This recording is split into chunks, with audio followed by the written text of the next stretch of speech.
É uma alegria poder novamente estar aqui com os irmãos e poder compartilhar da palavra do nosso bondoso Deus.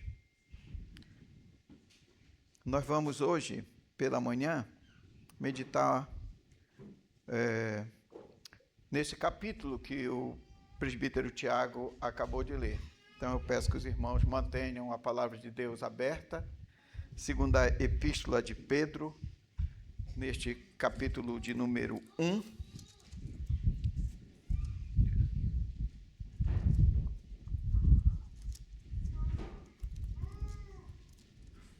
Hoje pela manhã vamos meditar nesse capítulo, tratando acerca da diligência cristã, lembrando-nos acerca de vivermos diligentemente a vida cristã, como Pedro nos instrui nesta porção da sua carta.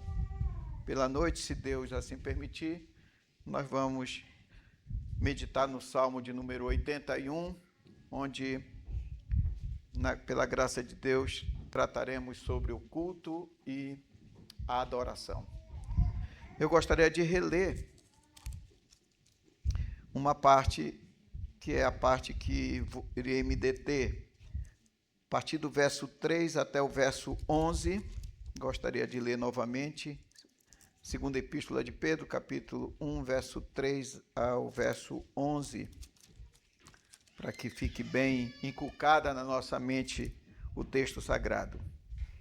Visto como pelo seu divino poder nos têm sido doadas todas as coisas que conduzem à vida e à piedade, pelo conhecimento completo daquele que nos chamou para a sua própria glória e virtude, pelas quais nos têm sido doadas as suas preciosas e muito grandes promessas, para que por elas vos torneis co-participantes da natureza divina, livrando-vos da corrupção das paixões que há no mundo.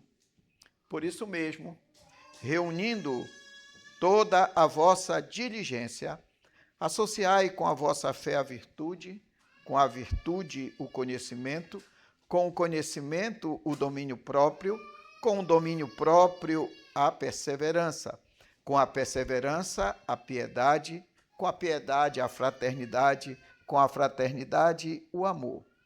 Porque estas coisas existindo em vós e em vós aumentando, fazem com que não sejais nem nativos nem infrutuosos no pleno conhecimento de nosso Senhor Jesus Cristo. Pois aquele a quem estas coisas não estão presentes é cego, vendo só o que está perto, esquecido da purificação dos seus pecados de outrora. Por isso, irmãos, procurai com diligência cada vez maior confirmar a vossa vocação e eleição, porquanto, procedendo assim, não tropeçareis em tempo algum, pois desta maneira é que vos será amplamente suprida a entrada no reino eterno do nosso Senhor e Salvador Jesus Cristo. Oremos brevemente. Senhor, muito obrigado por esta manhã ensolarada que o Senhor nos dá. Muito obrigado pelo teu povo, por tão grande privilégio que temos de podermos nos reunir no dia do Senhor para bendizermos o teu nome. Muito obrigado pela tua santa palavra. Rogamos que ela possa nos instruir nessa manhã, de modo que, apreendendo acerca das tuas verdades, sendo relembrados pela ação do teu Santo Espírito, a tua palavra penetre no nosso coração e mova a nossa vontade, de modo que possamos, dia após dia, procurar viver para o teu inteiro agrado. Que o Senhor seja louvado, honrado e engrandecido com a instrução da tua palavra. E a mim, teu servo, peço apenas que o Senhor me dê as condições físicas, mentais e espirituais necessárias para apenas falar aquilo que de fato vem da tua parte e nos tem sido revelado na tua palavra. No nome do teu Filho, o nosso Senhor Jesus Cristo, oramos. Amém, Senhor.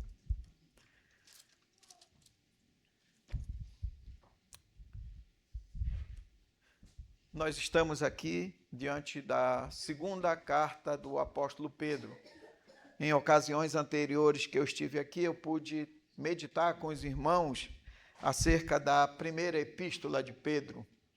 E quando nós lemos e comentamos aqui a primeira epístola de Pedro, nós vimos que Pedro escreveu para irmãos que estavam atravessando grandes perseguições, lutas, tribulações, e por essa razão estavam distantes, com certeza, de alguns de seus familiares, distantes da sua terra. E diz o apóstolo Pedro que aqueles irmãos, eles eram forasteiros e peregrinos. Mas vimos que essa é apenas um lado da moeda, uma parte daquilo que Pedro fala acerca daqueles irmãos.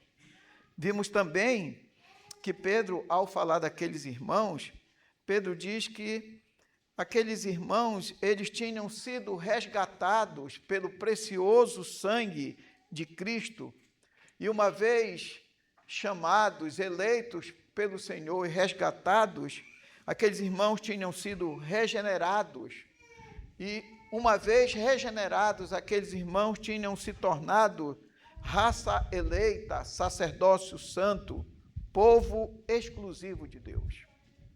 Na mesma carta, o apóstolo Pedro diz então que agora aqueles irmãos com essa nova identidade, eles deveriam viver de forma exemplar. Ao lermos a epístola de Pedro, a primeira epístola de Pedro, nós vemos Pedro advertindo aqueles irmãos que eles deveriam viver de forma exemplar para com os não crentes, dando um bom testemunho acerca de Cristo, para com as autoridades, sendo obedientes e submissos, para com aqueles que se relacionavam na vida familiar, como pais ou como esposo, tratando a mulher de forma digna, as esposas sendo submissas aos seus maridos, na relação de trabalhadores ou como servos, lembrando que deveriam fazer tudo de acordo com a vontade de Deus. Então, na primeira epístola, Pedro trata dessas questões. Agora, na segunda epístola, Pedro escreve um pouco depois de ter escrito a primeira epístola. Pedro, por certo, já bem velho, bem idoso, e como nós lemos nos versos 13, já sabendo que estava se despedindo deste tabernáculo, ou seja, desse corpo, como o apóstolo Paulo também nos instrui, e como havia revelado ao Senhor, ele já estava próximo da sua partida. Mas mesmo próximo da sua partida, diz Pedro que ele não se cansaria em diligentemente advertir aqueles irmãos acerca das verdades que ele vinha tratando. Além disso, tem uma nova situação. Aqueles irmãos que já estavam vivendo em lutas, perseguições e tribulações, agora, nessa segunda carta, o apóstolo Pedro, a partir do capítulo 2, ele vai advertir também aqueles irmãos que um outro problema estava surgindo, que eram os falsos mestres, que vinham com falsas doutrinas, tentando, vou usar um termo que eu acho que os irmãos ludibriar aqueles irmãos que estavam vivendo ali na Ásia Menor. E qual era essa nova doutrina, ou essa falsa religião? Era aquilo que os historiadores e estudiosos daquele contexto chamam de gnosticismo primitivo. Era uma espécie, uma mistura de religiosidade com filosofia, um sincretismo, dos quais negavam tanto a segunda vinda de Cristo, como também essa ideia era passada de uma forma dualista, ou seja, eles olhavam para a carne, a natureza, o corpo físico, como se fosse algo mal, inerentemente mal, e o lado espiritual como se fosse sagrado. Esse dualismo que ainda hoje é muito visto em algumas religiões ou em algumas seitas. E então, é nesse contexto que o apóstolo Pedro escreve esta segunda carta. Eu confesso aos irmãos que, ao ler esse capítulo, e obviamente li mais de uma vez, porque eu preguei este mesmo texto no domingo passado, enquanto o pastor Isaías estava aqui, eu estava pregando nesse texto lá na nossa igreja. Eu confesso, irmão, que toda vez que eu acabava de ler esse capítulo, não tinha como não lembrar das palavras de Paulo, lá em Romanos 11:33. E, de certa forma, como o apóstolo Paulo, dada as devidas proporções, me expressar de forma de louvor a Deus, lembrando que, ó profundidade da riqueza, tanto da sabedoria como do conhecimento de Deus, quão insondáveis são os seus juízos e quão inescrutáveis os seus caminhos. Quem, pois, conheceu a mente do Senhor? Quem foi o seu conselheiro? Ou quem primeiro deu a ele para que lhe venha a ser restituído?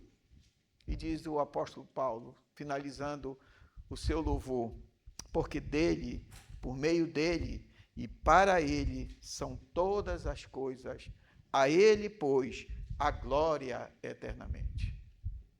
Não tem como, ao lermos esse capítulo, e já o fizemos essa manhã, não chegarmos a essa conclusão. Porque esse capítulo, ele é um capítulo riquíssimo da palavra de Deus. Neste capítulo, nós encontramos verdades singulares para a fé cristã. Por exemplo, nos versos 3 e 4, nós encontramos verdades teológicas acerca da obra de Deus em Cristo Jesus em nosso favor. Nos versículos de 5 a 10, nós temos aqui o que eu pretendo meditar um pouco mais demoradamente, acerca da ética do verdadeiro cristão, como o verdadeiro cristão deve proceder e quais são os resultados dessa ética, quais são os benefícios. Nos versículos 11, nós temos aqui um texto escatológico, falando da ampla entrada daqueles que vivem de acordo com aquilo que as Escrituras Sagradas nos apresentam. E do versículo 16 até o versículo 21, nós temos Pedro, mais uma vez, louvando, falando acerca da majestade de Cristo e finaliza falando acerca da superioridade, da autoridade das Escrituras Sagradas. São verdades que devem ser sempre relembradas por nós. Aquilo que Deus fez através de Cristo, como devemos proceder à medida que fomos regenerados por tão grande obra, como devemos olhar para Cristo e depositar nele toda a nossa fé, toda a nossa esperança, e como devemos olhar para as Escrituras Sagradas, como de fato ela sendo a nossa única regra de fé e prática, e contendo tudo aquilo que é necessário para a nossa piedade, para a nossa vida cristã. Afinal de contas, ela é a revelação do Deus Todo-Poderoso. Não tem como, ao lermos esse texto, não louvarmos e bendizermos ao Senhor e só a Ele darmos a glória eternamente. Amém e amém por isso. Vamos então olhar um pouquinho mais detidamente no texto. Para isso eu peço que os irmãos mantenham a palavra do Senhor aberta para podermos compreender quais são as instruções que nós temos aqui. O apóstolo Pedro, ele começa fazendo a sua apresentação e a sua saudação, como era comum nas cartas. Quando nós lemos as cartas do apóstolo Paulo, nós vemos sendo bem comum a apresentação e uma saudação. O apóstolo Pedro aqui, ele se apresenta com duas características que eu digo que devem ser inerentes a todos nós, como cristãos. A palavra servo e a palavra apóstolo. Ou seja, todos nós em certo sentido, devemos ser amplamente servos e apóstolos. Eu não estou falando aqui de apóstolo, porque não vou nunca me apresentar como apóstolo sério, porque esse é um ofício que foi importante naquele primeiro século para a propagação do Evangelho. Mas o termo apóstolo, no sentido literal da palavra, era aquele que levava uma mensagem, que entrega uma mensagem. Seria mais ou menos o carteiro, né, que vai levar uma mensagem. Então, a palavra apóstolo, ela tinha essa designação.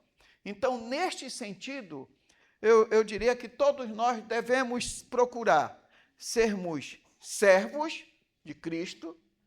Isso significa desejarmos sermos obedientes e submissos ao nosso Mestre e procurar, como ele o fez, procurar fazer também, porque é isso que o discípulo procura ao mirar no seu Mestre, ou seja, servirmos. Todos nós devemos ter sempre essa consciência que nós fomos chamados para servir a Cristo, servir a sua igreja e servir o seu reino. E no sentido da palavra apóstolo aqui, no sentido literal e não no sentido do ofício, da função, quero deixar bem claro isso daí, todos nós também devemos ter o desejo de proclamar as boas novas do Evangelho. Todos nós, nesse sentido. A gente sabe que na igreja e no púlpito, essa é uma função prioritária do pastor. E na ausência do pastor, de presbíteros, né, que foram também escolhidos para o ensino da palavra de Deus, como nós entendemos. Então, essa é uma particularidade com relação à igreja. Mas nas nossas relações diárias, nos nossos relacionamentos, quaisquer que sejam, todos nós devemos proclamar o Evangelho, devemos passar esse Evangelho que, segundo o apóstolo Paulo, é o poder de Deus, a dinamite de Deus, da qual ele não se envergonhava, e nenhum de nós pode se envergonhar do Evangelho. Dentro das nossas funções, dentro das nossas características, obviamente, nem todas as pessoas têm a facilidade de falar, né? Mas deve ter a facilidade de viver o Evangelho, né? Eu digo sempre que Deus graciosamente me deu uma vocação para ser professor. Isso eu sou sempre grato, porque diante de mim, ao longo, ano que vem faço 40 anos de sala de aulas ininterruptamente, então ao longo desses 40 anos eu tive a oportunidade de testemunhar e falar para muitos dos meus alunos. Então, para mim, dentro da minha vocação, cada sala de aula é como se fosse um momento para a proclamação do Evangelho, que eu sei que nem sempre sai com a facilidade, porque a nossa natureza, às vezes, né, nem sempre temos as oportunidades que gostaríamos de ter, nem sempre é o momento adequado para se tratar, mas Deus, dentro da sua sabedoria, Ele sempre vai nos dar situações, condições pelas quais nós devemos sempre testemunhar e proclamar o Evangelho dele. Seja na nossa casa, com os nossos filhos, seja com nossos vizinhos, seja com aqueles que estão ao nosso redor no trabalho, seja, no meu caso, com meus alunos, mas Deus, dentro da sua sabedoria, Ele vai providenciar momentos como esse e nós não devemos negligenciar esses momentos. Então, nesse sentido, queria chamar a minha atenção e a atenção dos irmãos para o significado dessa apresentação de Pedro. Como você está dizendo, irmãos, eu sou servo e apóstolo. Eu estou aqui para servir a Cristo, servir a sua igreja, e como apóstolo eu estou vivendo a minha vida, gastando a minha vida, o apóstolo Pedro, durante toda a sua vida, gastando a vida dele na proclamação do Evangelho, como nós temos vários outros. E em seguida, ele vai saudar. Nós temos aqui a saudação. E parece ser uma saudação também muito comum naquele contexto, quase todas as epístolas de Paulo e Pedro, nós temos essa saudação: graça e paz. É isso que Pedro está dizendo àqueles irmãos. Ele está dizendo: graça e paz da parte do nosso Senhor e Salvador Jesus Cristo. Quando eu digo assim, que é uma saudação comum, não significa dizer que ela não tenha significado, profundidade. Eu sei que, geralmente, quando a gente pensa em saudação, nós fazemos comparação com aquilo que nós fazemos, né? Então, por exemplo, muitas vezes, eu nas escolas onde trabalho, passo por alguém, por um professor colega ou por um aluno, e digo assim: bom dia, né? Boa tarde, e você continua caminhando. Às vezes, a gente faz isso apenas por cordialidade, né? Bom dia, é uma questão de educação, né? E, às vezes, não passa disso. Mas, no caso aqui do apóstolo Pedro e dos apóstolos, quando eles saudavam os demais irmãos com graça e paz, isso tinha um sentido bem profundo. Não era como a gente diz apenas bom dia para eles. Quando ele escreve aqui graça e paz, é como se o apóstolo Pedro estivesse dizendo assim: o que é a graça? É como se ele estivesse desejando, e de fato estava desejando aqueles irmãos, que eles fossem alvos diariamente da ação soberana e misericordiosa de Deus na vida deles. É isso que significa a palavra graça.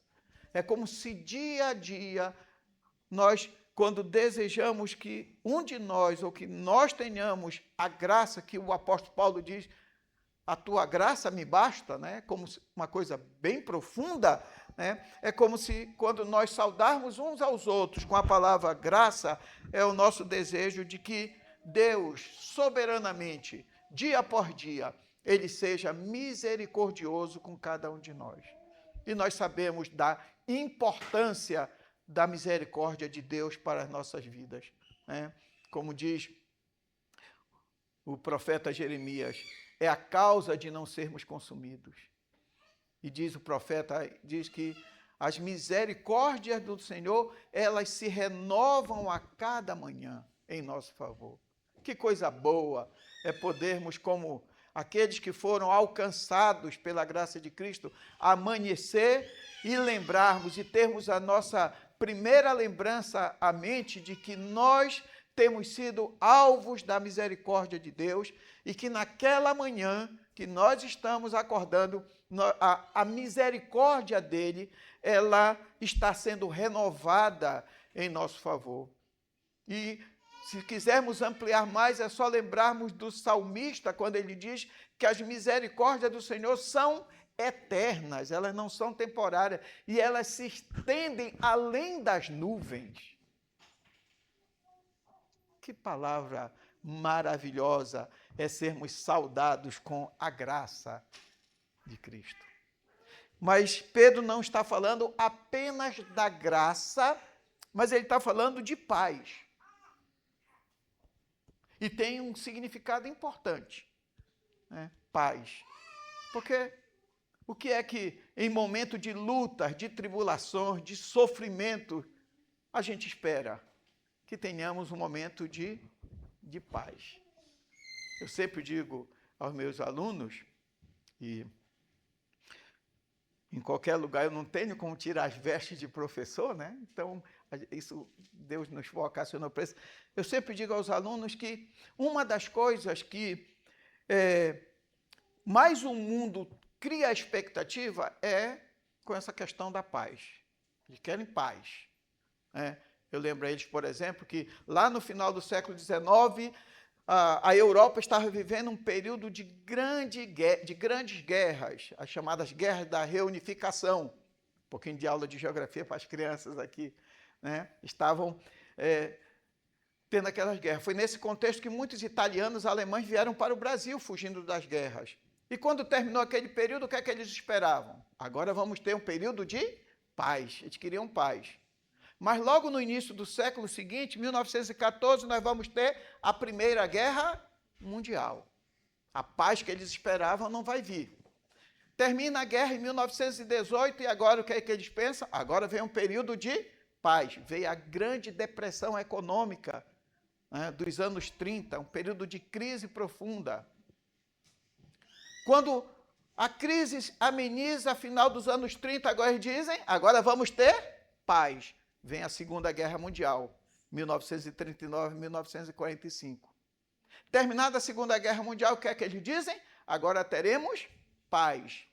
Aí vem o chamado período da Guerra Fria. Termina a Guerra Fria, aí o que é que eles dizem? Paz. Aí o que é que nós temos? Guerras e rumores de guerras em todos os cantos do mundo. O que é que o mundo busca? O mundo busca paz. Mas o mundo busca uma paz que é diferente dessa paz que nós temos aqui na Palavra de Deus. O próprio Senhor Jesus diz lá em João 14, 27, deixo-vos a paz, a minha paz vos dou, não vou-la dou como o mundo a dá. É essa paz que o apóstolo Pedro está se referindo aqui. É esta paz que o apóstolo Paulo cita em Filipenses 4, 7, ele diz que a paz de Deus, ela excede todo o entendimento, e é a paz de Deus que guardará o vosso coração e a vossa mente em Cristo Jesus. É acerca dessa paz que o apóstolo Pedro está falando. Ou seja, por mais que ao lermos achemos que é uma saudação comum, né? É uma saudação de grande significância para aqueles irmãos.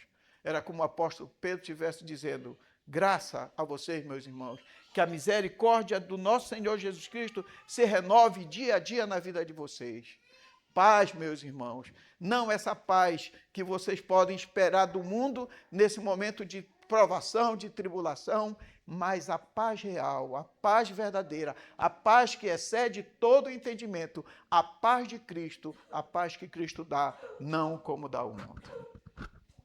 É isso que o apóstolo Pedro está dizendo. E então, depois do apóstolo Pedro tratar dessas questões, chegamos então ao versículo 3, ao versículo 3, né, que é o texto que, a partir da onde eu quero me deter um pouquinho mais, muito embora eu tenha plena convicção de que se parasse aqui na paz e na graça de Cristo já era razão suficiente para a gente sair daqui alegre e felizes. Mas o apóstolo Pedro, ele vai mais adiante, a partir do verso de número 3, quando ele diz, visto que pelo seu divino poder. Então, o apóstolo Pedro vai tratar dessa diligência cristã que nós devemos ter.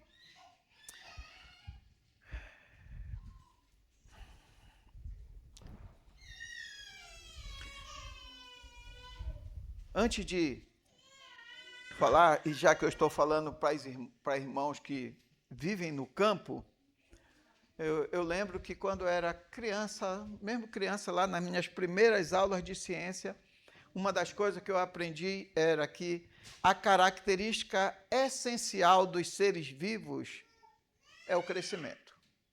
É uma característica.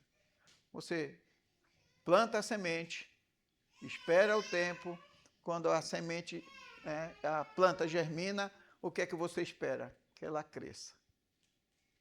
Aquele animalzinho do pasto que nasceu, o que é que você espera? Que ele cresça. Todos nós é assim, nós nascemos, depois começamos a nos desenvolver e crescemos. Mas uma coisa interessante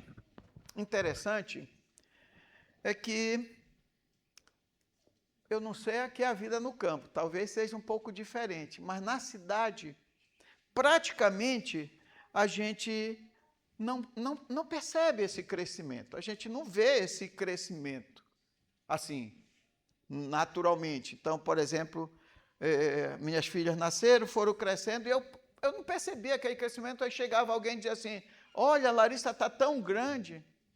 Eu disse, rapaz, cresceu, né? Eles vão crescendo, a gente praticamente não vai percebendo, a não ser pelos efeitos, né? Pelos efeitos. Um exemplo que eu posso dar aos irmãos, eu moro numa casa que fica distante da cidade, é tudo murado, e como eu e a Josi passamos praticamente o dia fora, então sempre tive que colocar um cachorro lá para, pelo menos, amedrontar alguém que fosse querer entrar na nossa casa. Mas depois de um tempo eu disse, não, dá muito trabalho, né? Vou deixar de mão isso daí. Mas aí, às vezes eu deitava para dormir, aquele silêncio, aí parece que eu começava a ouvir alguém pisando lá pelo lado da casa, pulando o muro. Eu disse que não. Aí, como a Letícia é a minha filha caçulinha, que já tem 20 e tantos anos, né? Aí eu resolvi dar um cachorrinho para ela, de presente, ela gosta. Aí trouxe um cachorrinho, um pequeno Rottweiler, dentro de uma caixinha de sapato. O tempo foi passando, eu fui vendo aquele cachorro lá. Quando eu paro para olhar hoje, está quase do tamanho de um boi, vamos dizer assim, né?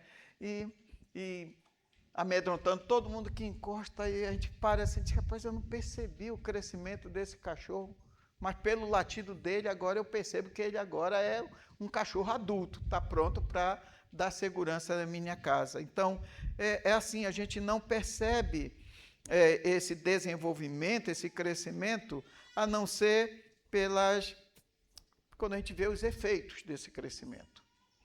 Também uma coisa que a gente aprende quando a gente é criança, é que esse crescimento, ele só acontece como consequência natural de uma boa alimentação, de cuidado com a saúde e da necessidade de fazer exercícios. E como a gente negligencia isso muitas vezes, né? Como a gente negligencia a boa alimentação, o cuidado com a saúde e o exercício físico. Aí depois quer reclamar, né? Ora, onde é que eu quero chegar? Talvez os irmãos estejam pensando, né? Onde é que o presbítero quer chegar falando dessas coisas? Se na nossa vida natural há essa necessidade de alimentação, de cuidado com a saúde, de exercício físico, na nossa vida espiritual não é diferente. Nós precisamos diariamente nos alimentarmos da palavra de Deus, nos alimentarmos dos meios de graça que Deus nos concede. Nós precisamos cuidar do nosso coração diariamente, cuidar da nossa mente para que ela não seja levada pelos encantos desse mundo. Então, a minha conclusão é de que o o apóstolo Pedro está advertindo os irmãos aqui é que eles fossem diligentes com relação às práticas espirituais dele, porque essa diligência, ela é o quê? Necessária na nossa vida. Nós sabemos que é assim.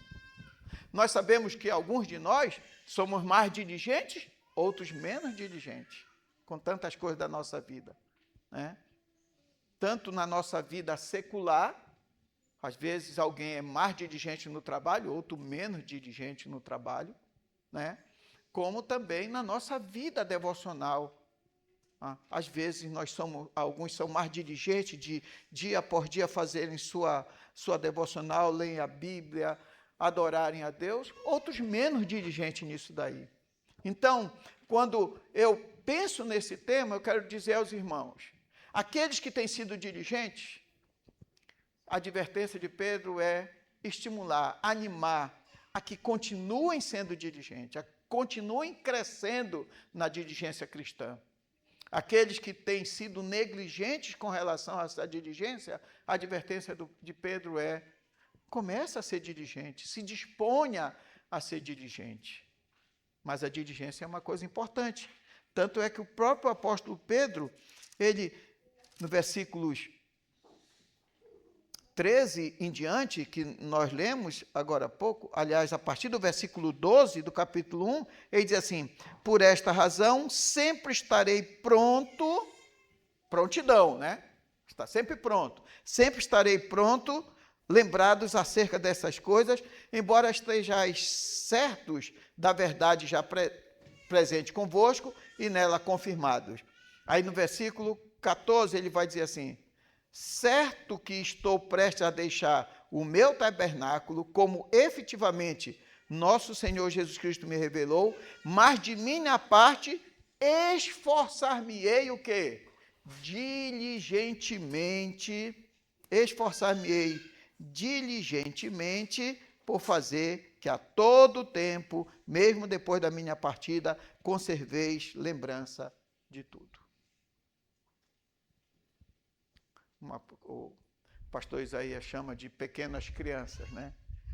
As crianças e jovenzinhos que estão aqui, aprendam a ser diligentes nos afazeres que vocês têm, mas aprendam a ser diligentes com relação à palavra de Deus, ao culto, aos meios de graça que Deus tem nos concedido. Nós precisamos sempre, quando eu digo nós, eu estou me incluindo, meus irmãos. A gente precisa sempre estar sendo lembrados pela palavra de Deus da necessidade que temos de sermos diligentes. E eu digo mais, né? A diligência, ela é uma marca que nós encontramos em todos os santos da palavra de Deus e da história. A diligência, essa busca pela diligência. Por exemplo, quando nós olhamos lá para Hebreus capítulo 11, nós temos os heróis da fé. E lá nós temos a relação dos heróis da fé. E a cada herói da fé, o autor da carta de Hebreus menciona a razão dele ser considerado um herói da fé. Permitam-me fazer quase que um texto paralelo e dizer assim, a diligência de cada um dos crentes. Então, eu começaria dizendo assim: o que dizer da diligência de Noé? Noé era um homem diligente. Ele foi diligente em obedecer a Deus, mesmo quando enfrentou incredulidade, zombaria. Imagina, irmão, nunca tinha visto chuva. Deus manda fazer uma grande arca, dizendo que vem um grande dilúvio. Toda aquela geração de Noé vai perecer, vai ficar só ele e a sua família. As pessoas chamam Noé, por certeza, de maluco, né? Como é que ele vai fazer uma grande embarcação daquela? Mas Noé diligentemente obedece a Deus e faz de acordo com aquilo que Deus tinha dito para que ele fazer, né? De acordo com as instruções. Eu diria, o que dizer da diligência de Abraão, irmãos? Abraão foi diligente. Abraão foi chamado de um meio ímpio. A família de Abraão era ímpia. Uma cidade idólatra, Ur da Caldeia. E o que é que Deus diz? Sai do meio da tua parentela e vai para uma terra que eu te mostrarei. Eu te mostrarei. Ele não sabia nem para onde ele iria. E de ti eu farei uma grande nação. Imagine um de nós ouvindo isso. Que coisa estranha. Está mandando eu sair do meio da minha parentela, do meio dos meus, sair da minha cidade. Está dizendo para eu ir para um local que eu nunca ouvi falar. E que de mim, desse homem idólatra, vai ser feita uma grande nação. O que foi que Abraão fez? Diligentemente, creu naquilo que Deus havia dito. E foi, e é considerado hoje o pai de todos os crentes, todos aqueles que creem. O que dizer de Moisés, por exemplo? Moisés, quando Deus chama para a grande obra de libertar o seu povo da escravidão do Egito, que é a primeira coisa que Moisés diz? Eu tenho língua pesada, eu não tenho como libertar esse povo. Enquanto Moisés diz, eu não, Deus diz para ele, você sim. é você que vai. E Deus prepara aí, então, diligentemente, Moisés vai liderar o povo durante todo aquele êxodo, e depois, imagine a diligência de Moisés, em muitos momentos, o próprio povo indo contra ele, indo contra Deus, e ele diligentemente vai segundo as normas que Deus tinha previsto. Eu poderia ir mais adiante. Na realidade, tem vários aqui que eu poderia citar cada um. O que dizer de Davi, diligente naquelas coisas básicas, ao cuidar do rebanho do seu pai, diligente ao enfrentar o grande gigante Golias que ninguém queria enfrentar. E possivelmente, no único momento que Davi não foi diligente, ele caiu com Batseba. O que dizer de Daniel em terra estranha? O que dizer de Josué com o legado que ele recebe de fazer com que o povo entrasse na terra prometida? O que dizer dos profetas, da diligência deles? E o que dizer de tantos homens e mulheres que a Bíblia nos relata? Cabe a nós orarmos ao Senhor, pedir que Ele nos dê a diligência para que nós sejamos inseridos nessa lista também, de homens e mulheres diligentes na prática da piedade cristã.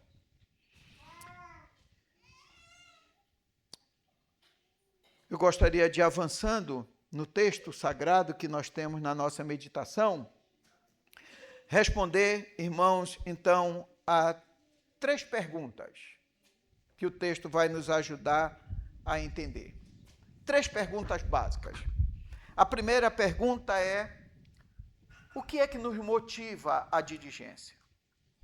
Ou quais são as motivações que nós devemos ter para sermos diligentes na nossa vida? A segunda é: que práticas, quais são os exercícios que eu devo realizar para ser diligente? E a terceira é: quais são os benefícios da minha diligência? Quais são os efeitos? Quais seriam as consequências? Então, são 3 perguntas básicas para nós, à luz da Escritura Sagrada, respondermos. A primeira é: quais são as motivações que nós devemos ter para sermos diligentes? A segunda: o que é que eu faço? Qual é o exercício que eu devo executar na diligência cristã? E, em terceiro lugar, qual é o benefício para a minha vida ser diligente na vida cristã? Então, vamos procurar responder a primeira pergunta. Quais são as motivações que nós devemos procurar ter? Vamos reler versículo 3 e versículo 4 do texto que nós já lemos. Visto como pelo seu divino poder nos tem sido doada todas as coisas que nos conduzem à vida e à piedade, pelo conhecimento completo daquele que nos chamou para a sua própria glória e virtude, pelas quais nos têm sido doadas todas as suas preciosas e muito grandes promessas, para que por elas vos torneis coparticipantes da natureza divina, livrando-vos da corrupção das paixões que há no mundo. Aqui nós temos as motivações que nos levam a sermos diligentes na vida cristã. E a primeira delas é lembrarmos que não vai ser pela força do nosso braço, que não vai ser por nós. Por isso que o apóstolo Paulo diz que nós não temos razão nenhuma para nos sermos orgulhosos. Não temos, porque o que é que nós temos tido que não nos foi dado? Não é verdade? Então, eu quero começar falando dessa diligência, lembrando a cada um de nós que essa diligência, em primeira instância, ela é uma concessão divina. Ela parte de Deus. Não é a força do nosso braço. Ela parte do nosso Deus. E aqui, nós temos nesses 2 versículos 3 razões pelas quais a diligência pode nos motivar, ou 3 razões que nos levam a estarmos motivados a viver em diligência. Primeira razão, por causa da herança espiritual que Deus nos concedeu. O texto nos diz que Deus já nos doou tudo que é necessário para a nossa vida e para a nossa piedade. Deus nos doou.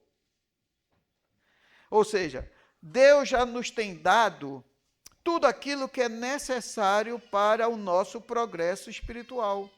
Ou seja, a primeira motivação é que tudo e todas as coisas, elas partem de Deus para nós.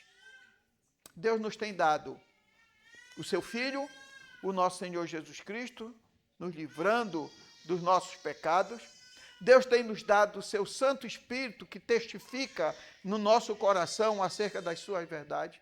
Deus nos tem dado a sua palavra, que tem sido preservada ao longo da história, para que dela nós tirássemos as instruções necessárias para vivermos uma vida de diligência.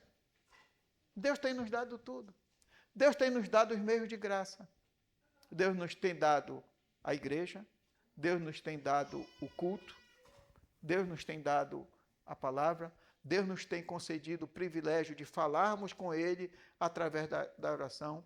Deus nos tem dado livros, tem usado ao longo da história crentes, irmãos piedosos, para escrever livros para que nós leiamos e tenhamos a nossa fé aumentada dia após dia. Deus nos tem dado tudo isso. Essa é a primeira motivação. É porque é Deus, tudo parte de Deus. É Deus quem tem nos dado. Essa é a herança espiritual que Deus nos tem concedido. A segunda é por causa não apenas Deus nos tem dado a herança, mas Ele tem nos dado uma natureza espiritual. Deus mudou o nosso coração. O apóstolo Pedro está falando para crentes aqui, meus irmãos. Deus mudou o coração daqueles irmãos. Deus tem mudado o nosso coração. Olha o que diz o texto diz que nós somos hoje comungantes ou participantes da natureza divina em Cristo. Em Cristo, todos nós que somos crentes fomos adotados em Cristo. Então, nós temos uma natureza espiritual que eleva a modalidade da nossa vida, que nos deve motivar a sermos diligentes na nossa vida como um todo. E em terceiro lugar, por causa do nosso estado, da nossa condição espiritual. Pedro está falando aqueles mesmos irmãos que havia falado na primeira epístola, aos quais ele tinha dito que agora aqueles irmãos eles tinham uma nova identidade. Eles não eram outrora, mas como eram quando estavam no mundo, não andavam mais segundo o curso do mundo, mas agora eles tinham um novo rumo que tinha sido dado por Deus. Então, como novas criaturas, nós só podemos seguir o rumo certo. Essas são as motivações, mesmo. Lembrarmos sempre que tudo e todas as coisas que nós temos é concessão divina para cada um de nós. Elas partem de Deus. Ou seja, antes de pensarmos na nossa responsabilidade, e devemos pensar, devemos tê-la, lembrarmos da obra soberana de Deus em nosso favor, porque é o ponto de partida de tudo e de todas as coisas. A segunda pergunta que eu propus é: qual devem ser as nossas práticas na realização dessa diligência? O texto sagrado nos responde, versículo 5 ao versículo de número 7. Por isso mesmo, vós... Quando ele diz por isso mesmo, o que é isso mesmo? Aquilo que foi dito anteriormente, que Deus nos doou todas as condições para que pudéssemos exercer essa vida de diligência. E ele diz então: por isso mesmo, agora, vós, reunindo toda a vossa diligência, associai a vossa fé. A fé que você já recebeu é dom de Deus, não é fruto do nosso esforço. Deus nos presenteou com a fé. Então ele diz: associai a fé que você já recebeu, associai com a vossa fé a virtude, o conhecimento, o domínio próprio, a perseverança, a piedade, a fraternidade e o amor. É a palavra de Deus que está nos dizendo isso. Associeis a vossa fé à virtude, com a virtude o conhecimento, com o conhecimento o domínio próprio, com o domínio próprio a perseverança, com a perseverança a piedade, com a piedade a fraternidade, com a fraternidade o amor.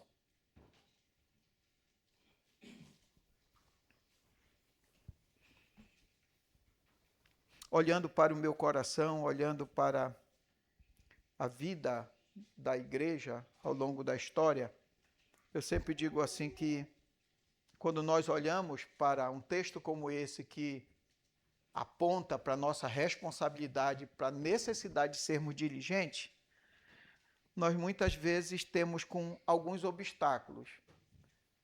E um dos obstáculos que a nossa mente cria, não é a palavra de Deus que cria, a nossa mente cria, eu chamo de um obstáculo de cunho teológico. O que é que eu quero dizer com isso? É que muitas vezes, e por isso muitas igrejas e muitas seitas ensinam heresias por causa de um conceito errado de fé, graça e obra.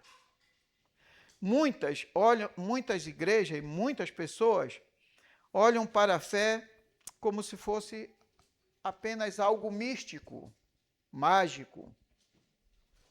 Mas nós reformados, nós entendemos que a fé é um dom de Deus e que a fé, em sentido amplo, se refere a uma crença ou confiança em Deus, em alguém, crença em sentido amplo, mas a fé que a palavra de Deus se refere, a fé salvadora, é uma convicção pessoal e não apenas um assentimento intelectual que é dado pelo Espírito Santo como nosso Senhor, pelo Espírito Santo, através da obra do nosso Senhor e Salvador Jesus Cristo. Por isso que muitos acham, não, só a fé está boa, não preciso de diligência, não preciso de virtude, mas a Bíblia diz o contrário. Muitos também não entendem aquilo que Tiago vai dizer, que a fé sem obras é morta. Que a fé sem obras é morta. Então, esse é um obstáculo que muitas vezes vem à nossa mente. Não, tá bom assim, Deus já me salvou, e agora eu vou ser um crente preguiçoso? Ocioso? Não tem cabimento. Diz o apóstolo Paulo que nós fomos salvos para as boas obras, para viver uma vida cristã diligente. O outro obstáculo que muitas vezes nós temos é que a nossa natureza, como todas as áreas da nossa vida, obviamente, foi afetada pela queda, e muitas vezes nós somos dados a... Esse é um termo forte, mas é o termo correto que os irmãos devem absorver como advertência do Senhor para as nossas vidas. Nós somos muitas vezes levados à preguiça espiritual, à indolência, à apatia, ao desânimo. Muitas vezes. Muitas vezes deixamos de fazer aquilo que devemos fazer. Deixamos de praticar no nosso dia a dia nossos atos devocionais por essa visão carnal da vida e mundana da vida. mas aqui nós estamos sendo ensinados pelo apóstolo Pedro e advertidos acerca de que nós diligentemente devemos viver a vida cristã. E aqui, essa diligência, ela é uma diligência progressiva. Quando o apóstolo Pedro fala, associeis a vossa fé à virtude, a virtude ao conhecimento, o conhecimento ao domínio próprio, o que ele quer dizer com isso? Ele quer dizer mais ou menos isso que eu vou falar agora, meus irmãos. Ele quer dizer o seguinte: por isso mesmo, vamos pensar assim, vós, reunindo toda a vossa diligência, associai com a vossa fé a virtude. E o que é a virtude que Pedro está falando aqui? É a excelência moral e prática de viver a vida de acordo com a vontade de Deus. Isso é virtude. É a excelência moral e prática de viver a vida de acordo com a palavra de Deus. Então, associem a fé à virtude. A virtude, associem ao conhecimento. Que conhecimento o apóstolo Pedro está querendo dizer aqui? O que é conhecimento definido aqui? Seria crescer na compreensão da obra de Cristo Jesus. Então, associe a fé a essa vida de acordo com a palavra de Deus, associem essa vida de acordo com a palavra de Deus, crescendo cada vez mais na compreensão da obra de Cristo, e com esse conhecimento da obra de Cristo, associem ao domínio próprio. O que é que ele quer dizer aqui com o domínio próprio? Domínio próprio seria controlando os nossos desejos e impulsos, vivendo de maneira disciplinada. Ou seja, o que o apóstolo Pedro está dizendo é: vivam de acordo com a palavra de Deus, cresçam na compreensão da obra de Cristo, que é o conhecimento, e com essa compreensão que os seus desejos por Cristo e pela instrução da palavra de Deus sejam controlados. Nós temos que ser controlados por Cristo, controlados pela palavra de Deus. Muitas vezes, eu quero fazer uma coisa, eu quero dizer algo, aí o que acontece? Eu me lembro, não é assim que a palavra de Deus me instrui. É isso que é domínio próprio. É ser controlado, ter os nossos desejos controlados. Com o domínio próprio, a perseverança. O que significa perseverança aqui no contexto? É suportar as dificuldades e perseguições que aqueles irmãos estavam enfrentando com paciência. Ser perseverante é isso, ser paciente. Nem todas as coisas acontecem no nosso tempo, não é verdade? No nosso tempo a gente quer atropelar algumas coisas, mas nós somos lembrados, então vamos ser pacientes. Tempo de Deus. Deus é o controlador, é soberano sobre todas as coisas. Será que Deus não é soberano sobre essa questãozinha que eu quero aqui?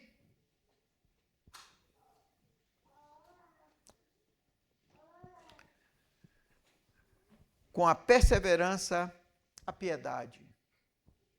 Piedade significa viver em temor, devoção e obediência a Deus. Com a piedade, a fraternidade. Ou seja, demonstrando aos irmãos, aqueles que estão ao nosso redor, o amor, o verdadeiro amor, que nos alerta, João, não é aquele amor só de palavra, né? João diz lá em 1 João 3,18, ele diz: filhinhos, não amemos de palavra nem de língua, mas de fato e de verdade. É isso que significa fraternidade.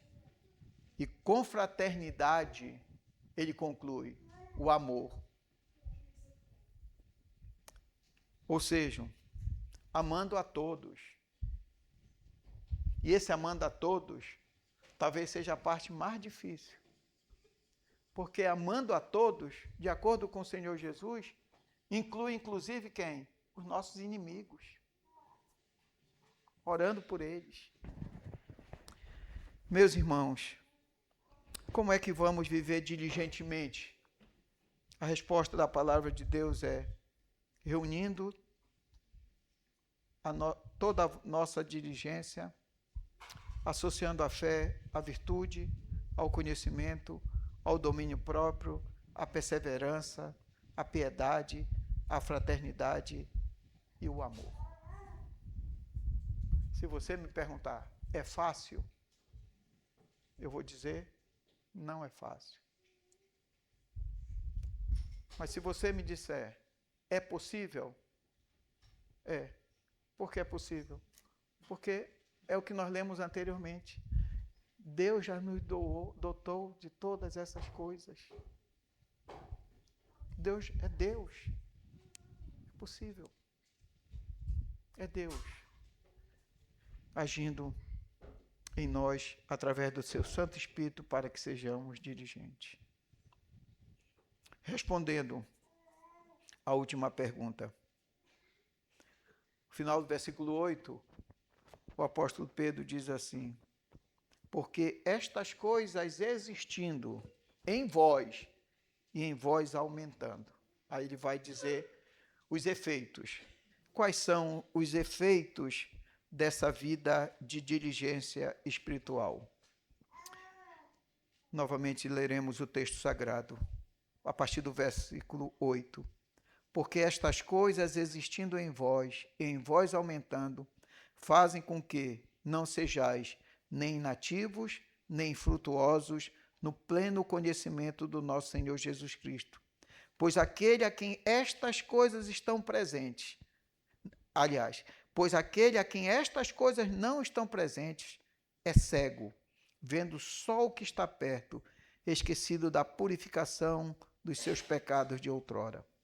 Por isso, irmãos, procurai com diligência cada vez maior confirmar a vossa vocação e eleição, porquanto procedendo assim não tropeçareis em tempo algum, pois desta maneira é que vos será amplamente suprida a entrada no reino eterno de Deus.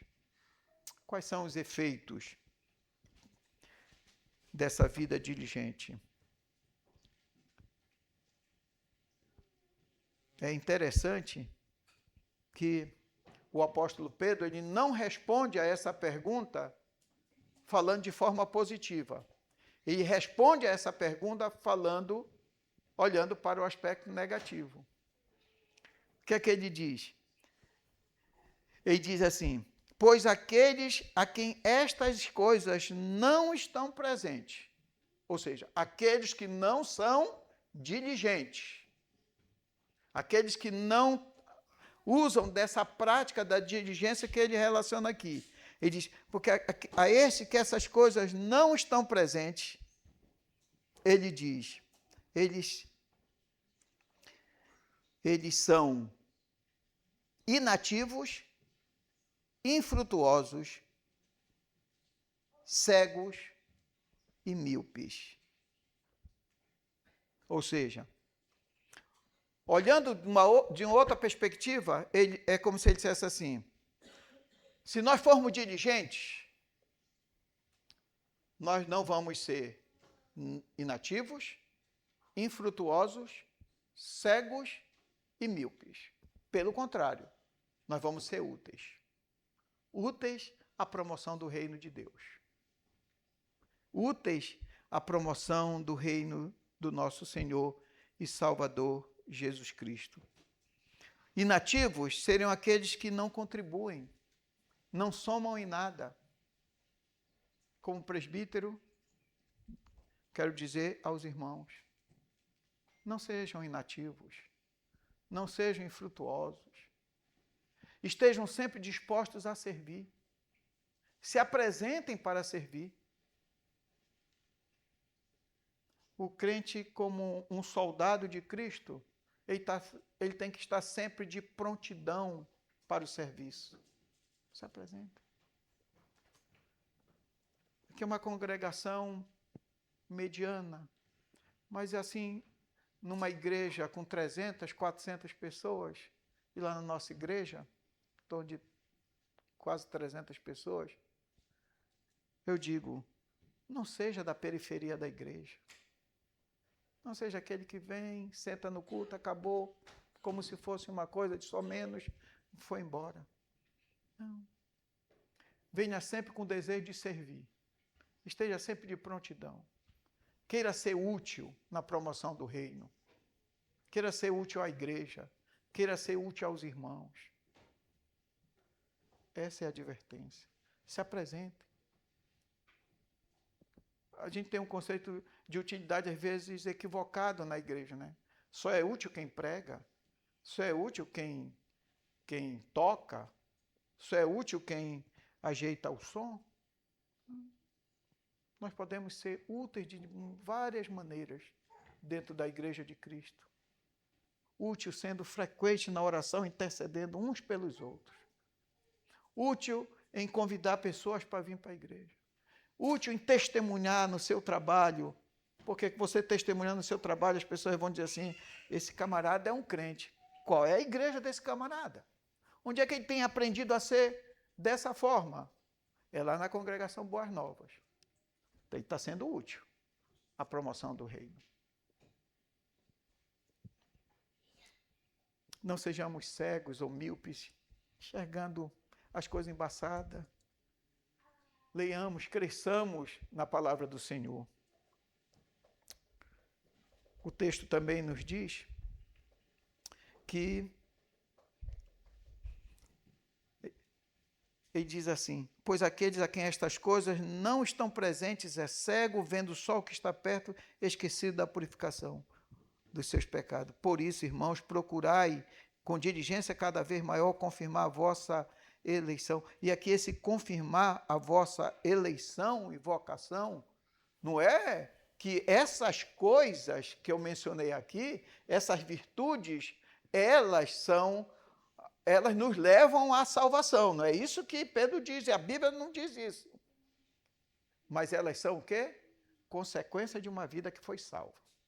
O erro, por exemplo, do catolicismo, de algumas igrejas, o erro é eles colocarem a salvação como sendo o resultado dessas coisas. Isso é errado. Mas não é errado pensarmos que essas condições, essas virtudes, essas qualidades aqui, elas deverão ser vistas naqueles que um dia foram salvos.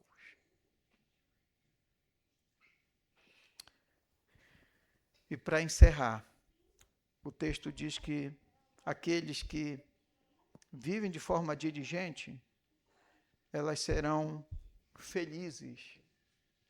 E aqui o texto não aparece claramente a palavra feliz, mas diz, o texto sagrado diz que, procedendo assim, não tropeçareis em tempo algum. Não tropeçar significa viver uma vida segura. A segurança, e essa segurança nos traz o quê? Contentamento, felicidade. Nós estamos seguros em Cristo. Ele que começou a boa obra, haverá de completá-la. E não tem como a gente, por exemplo, quando eu falo de felicidade, eu lembro que há algum tempo atrás foi feita uma pesquisa aqui no Brasil e perguntaram o que é que vai trazer felicidade, o que é que você quer que o governo faça que lhe traga felicidade? E a resposta número 1 foi segurança. Nós queremos um país seguro, nós queremos viver em segurança para sermos felizes. E não tem como olhar e ver, olhar para esse verso e essa expressão de Pedro, de que não tropeçareis em tempo algum, sendo feliz dessa forma, sem lembrar do Salmo de número 1. O Salmo número 1 diz, bem-aventurado, ou seja, é feliz, na realidade, bem-aventurado é extremamente feliz o homem que não anda no conselho dos ímpios, não se detém no caminho dos pecadores, nem se assenta na roda dos escarnecedores. Antes, o seu prazer está na lei do Senhor, na sua lei medita de dia e de noite. E o versículo 3 diz assim, ele é como árvore plantada junto à corrente das águas. Ou seja, a árvore, os irmãos sabem mais do que eu isso, que a árvore que está plantada junto à corrente das águas, ela está de pé, ela está em segurança, ela vai ter alimento. Não é verdade? Isso é o que para nós? É bem-aventurança, é felicidade. Que Deus abençoe a cada um de nós, meus irmãos, ao ouvirmos e lermos esse texto sagrado e procurarmos viver de forma diligente para a promoção do seu reino aqui na terra, ainda como igreja militante, obviamente, com a santa expectativa, diz o versículo 11, de maneira é que vos será amplamente suprida a entrada no reino eterno de nosso Senhor e Salvador Jesus Cristo. É vivermos essa vida aqui, sendo úteis na promoção do reino de Deus, não esperando muita coisa aqui,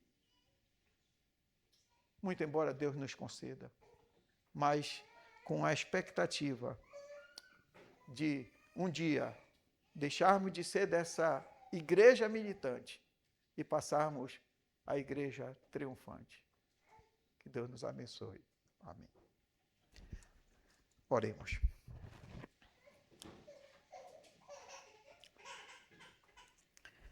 Te agradecemos, Senhor nosso Deus, mais uma vez pela Tua palavra, pelo ensino, pela exortação da mesma.